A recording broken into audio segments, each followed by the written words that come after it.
എൻ്റെ അപ്പന് എന്നെ വലിയ ഇഷ്ടമാണ്. ആ കാര്യത്തിൽ ഞാൻ ഭാഗ്യം ചെയ്തതാണ്. പിന്നെ എൻ്റെ അപ്പൻ കിടപ്പിലായി, പാവം. ഞാൻ പോയി എപ്പോഴും എൻ്റെ അപ്പൻ്റെ അടുത്ത് ഇരിക്കും.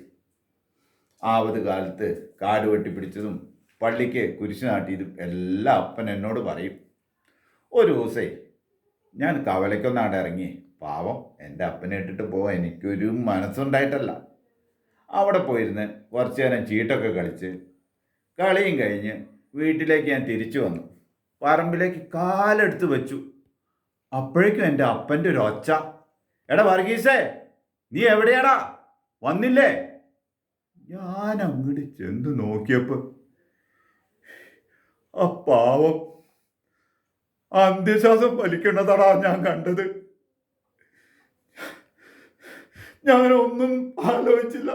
എടുത്തെൻ്റെ അപ്പനെ തോളത്തിട്ട് ആ കുന്നും മലയൊന്നും നോക്കാതെ ഞാനൊരു ഓട്ട ഓടിയിടാ വൈദ്യരുടെ വീട്ടിക്ക്. പോണ വഴിക്ക്